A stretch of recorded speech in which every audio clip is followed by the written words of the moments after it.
If you also often feel stressed from school and assignments and studying and exams, then this video is for you. The best strategy how to avoid stress altogether is to do the actual revision. I've made plenty of videos how to revise effectively, how to enjoy studying, so just get some inspiration up here or watch something from the playlist down below. But the important thing is to put the hours in and to spend time revising and learning the material, because we know that the learning process is not happening in the 40 hours you spend rereading your notes, but it's rather a long-term process that also involves sleep and regular breaks from the revision session and spaced repetition intervals during which you recap the content. Of course you're feeling stressed if you do not do the revision, and that's the cause of your stress. And every time you feel any type of stress, it's important to work on the trigger. And in the case of stress from not feeling well prepared for your exam or any other assignment, the only trigger is not revising properly,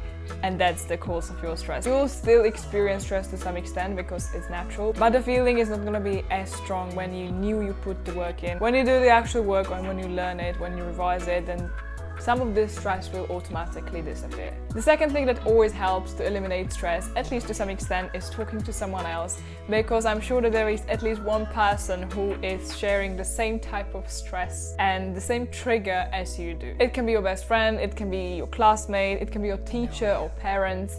Depends on who you feel comfortable talking to, and it doesn't have to be someone who shares the same type of stress, but also someone who went through the similar type of stressful situation. Or in case of exam revision, you can talk to someone who passed those exams last year, like I did. Talking to people who went through similar experiences as we did help us to get the courage to go through it and to feel calm and relaxed, which will eliminate our stress. It's really easy to get caught up by our long to-do list every day as busy students, but to reduce the stress levels, it's important to go out on a fresh air every single day. Whether it's a 10-minute walk around the building where you live or going to the forest for a run, 10-15 minutes, but it's important to move your body every single day, at least for this short amount of time, like 10-15 minutes. When you exercise, it's good, but again, when you're in the gym or when you're doing home workouts, you're not breathing in fresh air. So at least open the window, but really go outside every single day, at least for some time. Inhale all that oxygen in and exhale all your stress and worries. Another thing you can do to beat exam stress or any type of academic pressure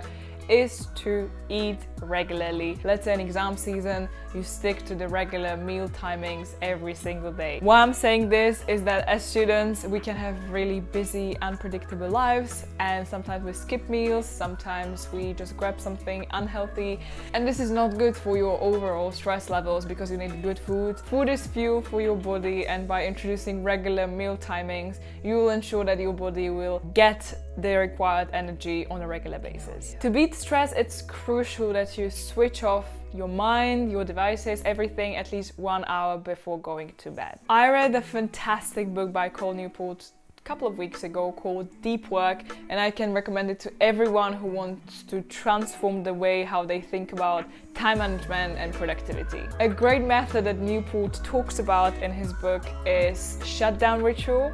And this is the idea that you create a routine for yourself of specific steps which you do before you finish your workday. The method is very simple. You just need to set for yourself a time by which you want to finish all work, which has to be at least an hour before you go to bed.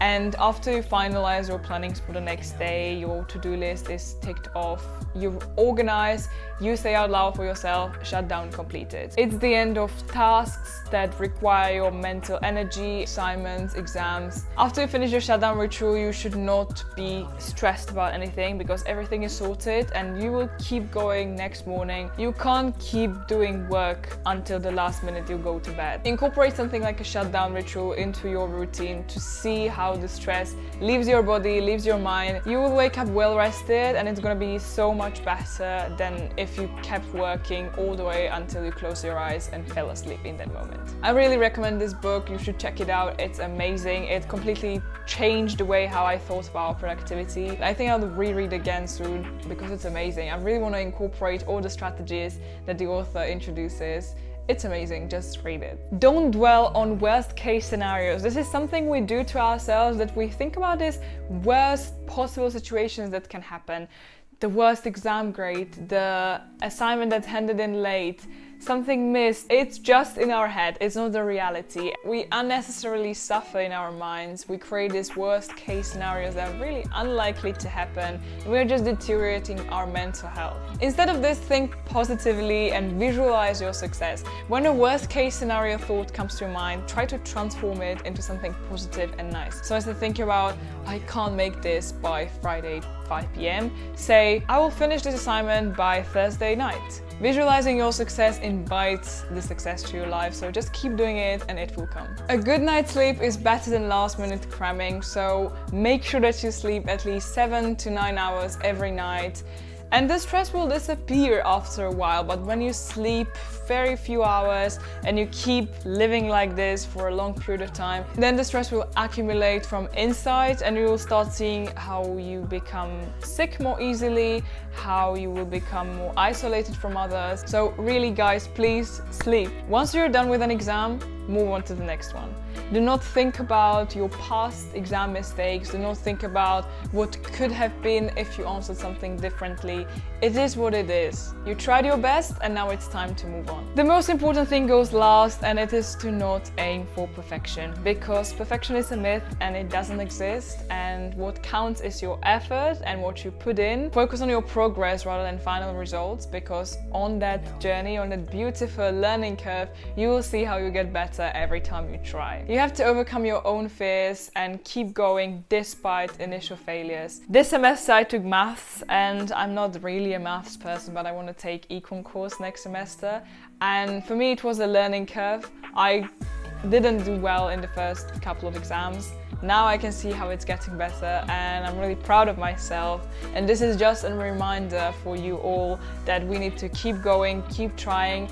And I don't look anymore at situations that did not go that well as failures, but rather as great opportunities to learn something. So they are lessons. There is nothing like a failure, because when you learn from it, you move on. It is only a failure if you ignore it and you repeat the mistake again and again and again. So just go and grab all the opportunities that are out there, all the assignments, all the exams, everything that's there to learn. Just go and grab it. Stress can be your friend or your biggest enemy. I hope you liked this video. If you did, please give it a thumbs up and subscribe to the channel, and I'll be looking forward to seeing you next time. Bye!